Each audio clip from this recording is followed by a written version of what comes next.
Hello दोस्तों, आपके अपने YouTube channel update TET state में आप सभी का स्वागत है।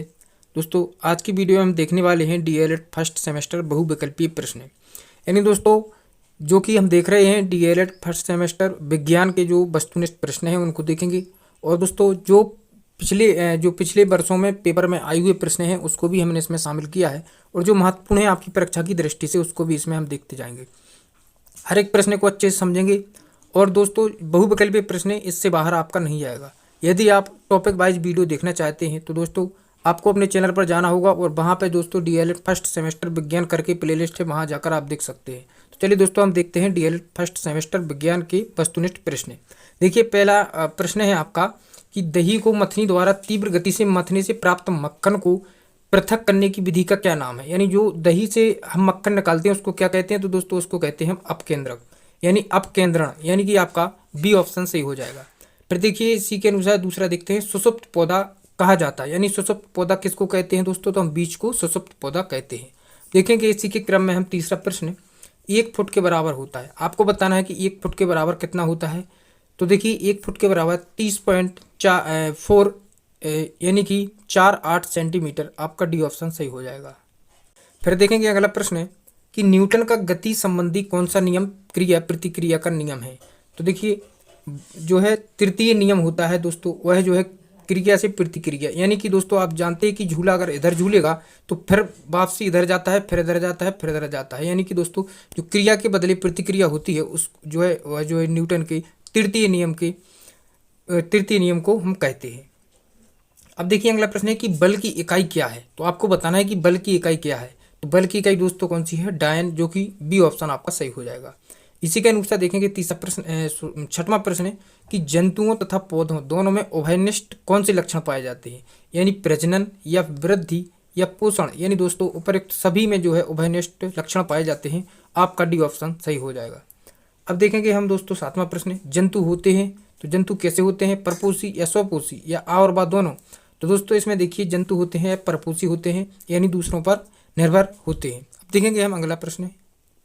फिर देखिए, प्रश्न है कि पौधों में प्रजनन होता है। पौधों में प्रजनन कैसे होता है, तो दोस्तों अलैंगिक प्रजनन द्वारा पौधों में प्रजनन होता है। इसकी वीडियो दोस्तों आपको जो है विस्तार से हमारे चैनल पर उपलब्ध है, वहाँ जाके आप देख सकते हैं पौधों में प्रजनन। अब देखिए, कौन सा पौधा अधिक उपयोग के कारण संकटग्रस्त हो गया है। तो दोस्तों सर्पगंधा है, वह जो है अधिक उपयोग के कारण संकटग्रस्त हो गया है।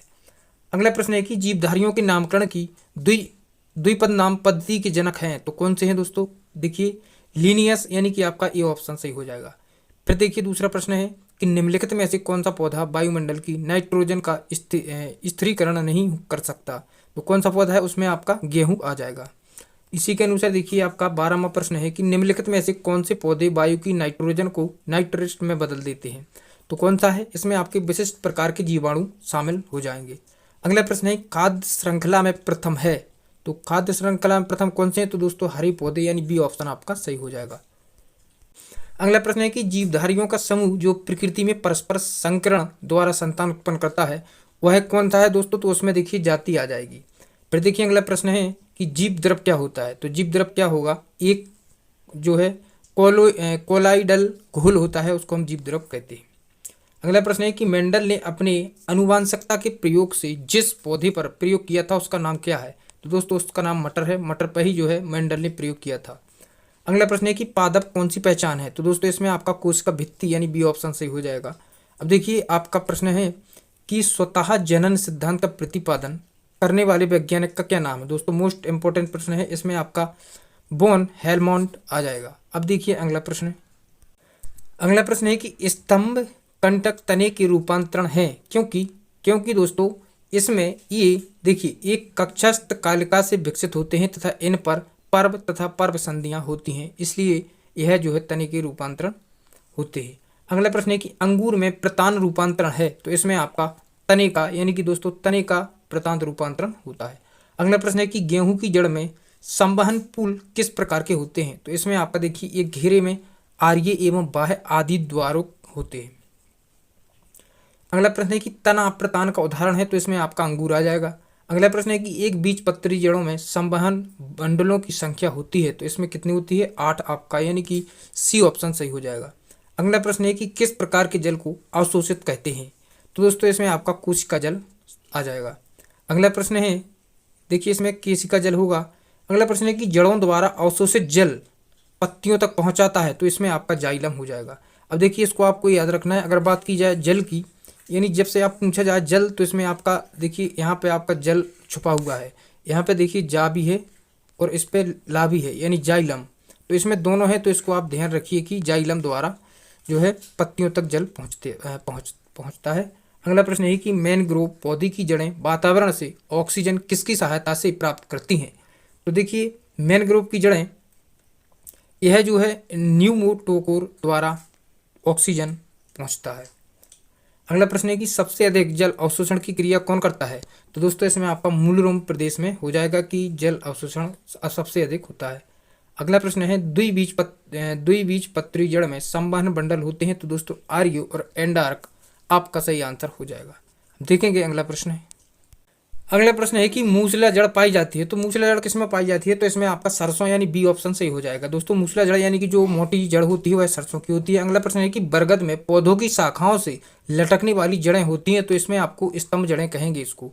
और सरसों की जड़ें पूछा जाए कि कौन सी जड़ पाई जाती है, तो इसमें दोस्तों मूसला जड़ पाई जाती है। अगला प्रश्न है कि सरसों के पौधों में पाया जाने वाला पुष्प क्रम है, तो इसमें आपका असीमाक्ष यानी बी ऑप्शन सही हो जाएगा। सरसों का पौधा है तो कौन सा है दोस्तों? साग। अगला प्रश्न है कि दूब घास पौधे यानी पौधा है तो कौन सा है? बिसर्पी पौधा है दूब घास का। अगला प्रश्न है कि कीट भक्षी पौधे का उदाहरण है, तो दोस्तों कीट भक्षी यानी ऐसे पौधे जो कीट का भक्षण यानी कीट को खा के समाप्त करते हैं, तो यह जो है ड्रोसेरा आपका सही आंसर हो जाएगा। अगला प्रश्न है कि निम्नलिखित में से, और दोस्तों इसमें आपका नेपेंथिस का पौधा भी आ जाएगा। अगला प्रश्न है कि निम्नलिखित में से बहुवर्षीय पौधा है, तो बहुवर्षीय कौन सा है दोस्तों? यानी कि अधिक वर्षों तक जिंदा रहने वाला, तो इसमें आपका दूब घास यानी डी ऑप्शन से हो जाएगा।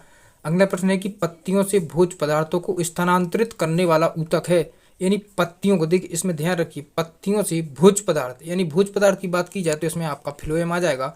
और दोस्तों जल की बात की जाए तो इसमें आपका जाइलम आ जाएगा, इसको आप ध्यान रखिए। फिर देखिए अगला प्रश्न है कौन सा बीज एक बीजपत्री है, तो इसमें आपका मक्का सही ऑप्शन हो जाएगा, यानी डी ऑप्शन सही हो जाएगा। अगला प्रश्न है कि द्वितीय केंद्रक निषेचित होकर बनता है, तो कौन बनता है? भ्रूणपोष, यानी डी ऑप्शन सही होगा। फूल वाले पौधे में द्विनिषेचन की क्रिया होती है, तो इसमें देखिए बीजांड में जो है फूल वाले पौधे में द्विनिषेचन की क्रिया होगी, जो है बीजांड, इसका सही आंसर हो जाएगा। अगला प्रश्न है कि मक्का के पौधों में परागण होता है, तो परागण कैसे होगा?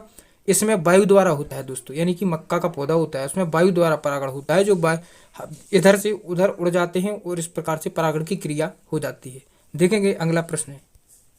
अगला प्रश्न है कि किस पौधे के पुष्प विश्व में सबसे बड़े होते हैं, तो दोस्तों रेफलिसिया है, यह विश्व में सबसे बड़े इनके पुष्प होते हैं। अगला प्रश्न है कि नल के नीचे खाली बाल्टी को पानी से पूरा भरने में लगा समय किस घड़ी से ज्ञात होगा, तो यह दोस्तों कलाई की घड़ी से आप ज्ञात कर सकते हैं सिंपली। अब देखिए अगला प्रश्न है कि दो आवेशों के बीच कार्य करने वाला बल क्या कहलाता है, तो उसको हम विद्युत बल कहते हैं। अगला प्रश्न है कि घूमता हुआ लट्टू कौन सी गति करता है, तो दोस्तों इसमें आप ध्यान देंगे तो यह घूर्णन गति करेगा, क्योंकि दोस्तों आपको पता होगा जैसे कोई लट्टू है इसमें दोस्तों, देखिए तो यह कैसे घूमेगा, तो यह दोस्तों ऐसे ही ऐसे घूमता है, तो इसको हम जो है घूर्णन गति कहते हैं। अगला प्रश्न है कि पृथ्वी द्वारा किसी वस्तु पर कौन सा बल आकर्षक बल के रूप में कार्य करता है, तो दोस्तों जब पृथ्वी की बात आ जाए तो आप उसको गुरुत्वीय बल कहेंगे।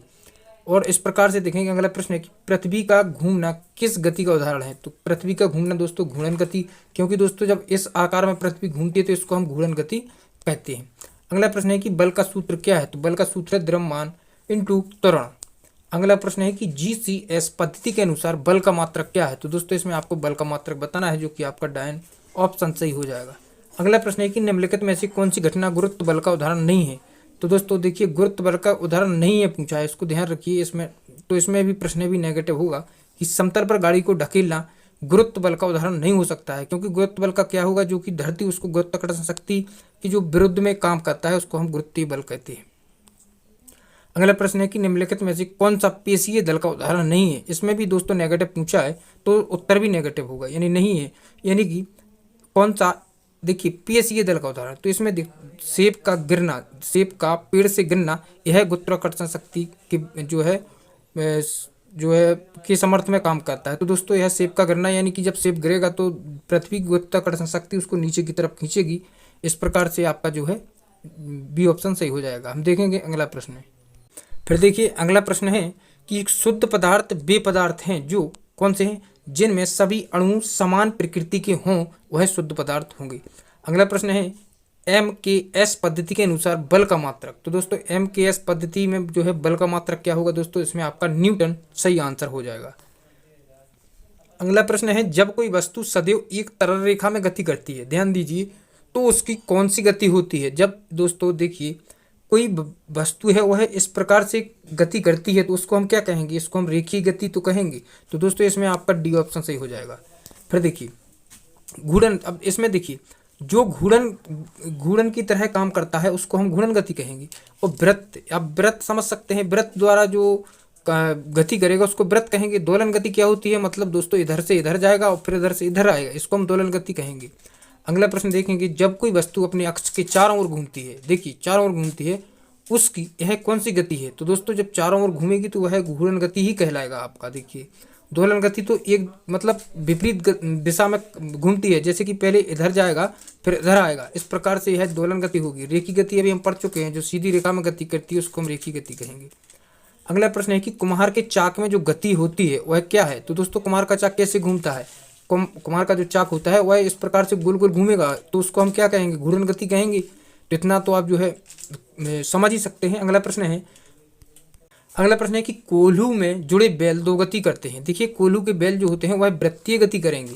जो बैल होते हैं यानी कि कोल्हू आप समझ सकते हैं इस प्रकार का जो एक कुगा होता है दोस्तों, यहाँ पे एक कुगा होगा, आपका कुगा होता है यहाँ पे, और दोस्तों जो है इधर आपका जो है बैलों को लगा दिया जाता है एक डंडे से यहाँ लगा दिया जाता है, वह इधर जो है वह घूमते रहते हैं, इधर ऐसे ऐसे घूमते रहते हैं कोल्हू के बैल। तो इस प्रकार से इसको आप समझे।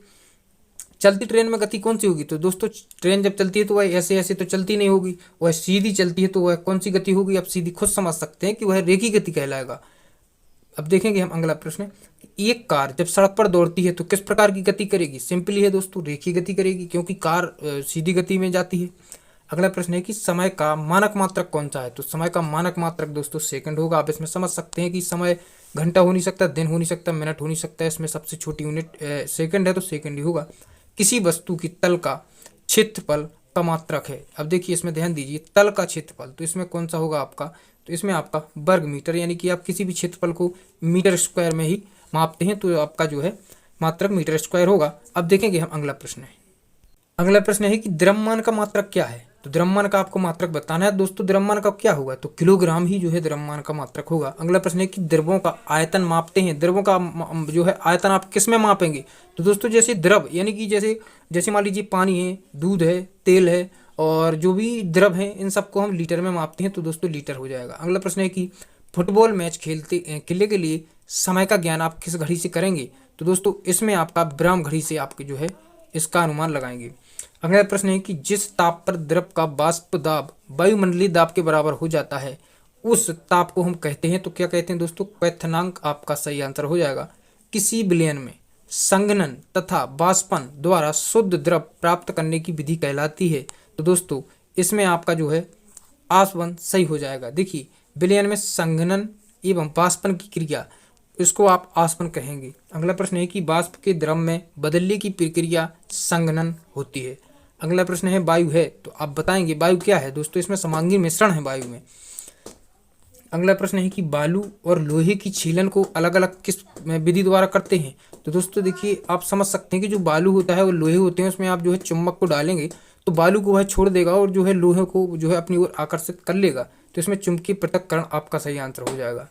अगला प्रश्न है कि समांगी मिश्रण है, तो समांगी मिश्रण कौन है, पानी और चीनी, या पानी और आलू का दोस्तों मिश्रण हो नहीं सकता, पानी और मिट्टी का जो है मिश्रण हो नहीं सकता, यानी कि पानी और चीनी का मिश्रण हो सकता है। यदि आप चीनी को पानी में डाल देंगे तो चीनी अपना जो है वजूद खो देगी और जो है पानी में ही उसका मिश्रण हो जाएगा। इस प्रकार से दोस्तों सी ऑप्शन आपका सही हो जाएगा। हम देखेंगे दोस्तों अगला ऑप्शन, तो अगला ऑप्शन है कि विषमांगी मिश्रण क्या है। विषमांगी मतलब जो घुले ना, तो इसमें देखिए चीनी और बालू को आप डाल देंगे तो दोनों आपको दिखाई देंगे कि यह चीनी है या बालू है, इसका कोई भी मिश्रण नहीं हो सकता है। तो दोस्तों यह है आपका बी ऑप्शन, यानी नेगेटिव पूछा जाए तो नेगेटिव उसका आंसर होगा। अगला प्रश्न है कि नमक की विलयनशील नमक को प्राप्त करने की विधि क्या कहलाती है? दोस्तों उसको हम वाष्पन कहेंगे। इस प्रकार से आपके 71 प्रश्न हुए। अब देखते हैं आगे।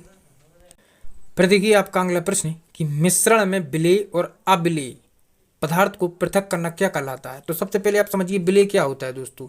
जैसे कि अब पानी को चीनी में मिला देते हैं, वह विलेय हो जाता है, उसको विलेय कहेंगे। अविलेय यानी कि बालू और आलू, बालू यानी कि बालू या लोहे के साथ आप उसको मिलाएंगे तो वह नहीं मिलेगा, उसको अविलेय कहेंगे। तो इसकी जो अलग करने की विधि होती है उसको हम पृथक्करण कहते हैं। अगला प्रश्न है कि ऐसे पदार्थ जो जल में घुल जाते हैं तो उसको हम क्या कहेंगे? दोस्तों अभी जैसे हमने ऊपर समझा उसको हम विलेय कहेंगे, क्योंकि वह मिल गया है, अपना जो है मिश्रण कहलाएगा, अपना वजूद खो दिया है उसमें। जैसे कि पानी में आप शक्कर को मिला दीजिए, इस प्रकार से आप समझ गए होंगे। अब देखेंगे अगला प्रश्न। किसी द्रव पदार्थ में जब अशुद्धि मिल जाती है, देखिए अशुद्धि मिल जाती है तो किस विधि द्वारा उसको आप अलग करेंगे? तो यह आपका क्या कहलाएगा? छान कर। अब मान लीजिए आपका जैसे कि किसी भी वस्तु में आप जो है वस्तु और दो वस्तुओं को मिश्रण कर देते हैं तो उसको छान कर आप अलग कर सकते हैं।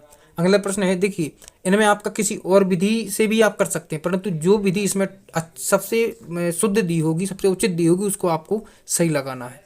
अगला प्रश्न है कि आघुलनशील पदार्थ को पृथक करने की विधि क्या कहलाती है? आघुलनशील यानी जो घुले ना, उसको आप कैसे अलग करेंगे? तो उसको आप निथारने की विधि द्वारा अलग कर सकते हैं।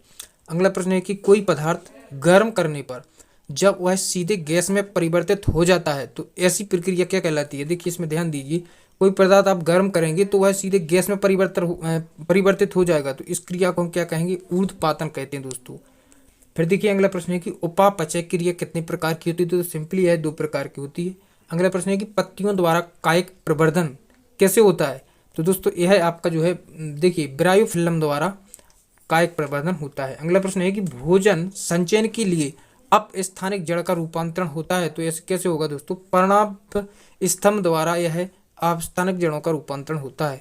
अब देखेंगे अगला प्रश्न, पौधों में उत्तेजनशीलता का प्रदर्शन स्पष्ट दिखाई देता है, तो दोस्तों कैसे देगा? यानी कि देखिए उत्तेजनशीलता का प्रदर्शन स्पष्ट दिखाई देता है तो दोस्तों छुई मुई, यानी कि इस पौधे को आप जैसे ही छुओगे तो दोस्तों यह अपना जो आकार होता है उसका, उस आकार को बदल देगा। इस प्रकार से आप छुओगे तो वह मुड़ जाएगा, इस प्रकार से छोटा हो जाएगा। इस प्रकार से हम देखेंगे आगे। कोण का मात्रक होता है, तो कोण का मात्रक क्या होगा? इसमें आपका रेडियन सही आंसर हो जाएगा। अगला प्रश्न है कि निम्नलिखित में से कौन सी घटना गुरुत्व बल का उदाहरण नहीं है? देखिए नहीं है पे ध्यान दीजिए, तो इसमें आपका नेगेटिव है, तो उत्तर भी नेगेटिव होगा। कि पेड़ से पत्तों का गिरना, दोस्तों यह गुरुत्व बल का उदाहरण है। उछाले हुए बॉल का धरती पर गिरना भी है। अब देखिए जैसे कि आप पत्ता गिरता है तो दोस्तों गुरुत्वाकर्षण शक्ति के कारण वह पृथ्वी पर जा गिरता है। इसी प्रकार आप किसी बॉल को ऊपर फेंकेंगे तो वह तीव्र गति से धरती की जो है पृथ्वी की तरफ आएगी, क्योंकि गुरुत्वाकर्षण शक्ति उसको खींच लेती है। अब देखिए 2 ऑप्शन और है, उसको भी देख लेते हैं।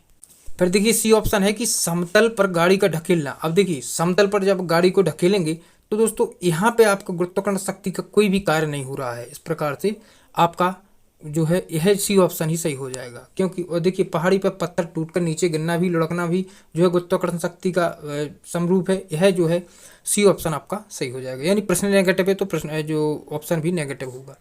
अगला प्रश्न है कि दौड़ने हेतु उपयुक्त अनुकूलित प्राणी है। देखिए तो इसमें आपका एंटीलोप सही हो जाएगा। पत्ती का रूपांतरण है तो इसमें आपका पत्र पकलिका सही हो जाएगा। अगला प्रश्न देखेंगे कि लंबाई का मात्रक मीटर, द्रव्यमान का मात्रक किलोग्राम तथा समय का मात्रक सेकंड किस पद्धति से संबंधित है? तो दोस्तों सिंपली MKS पद्धति आपका सही आंसर हो जाएगा। टाका क्या है?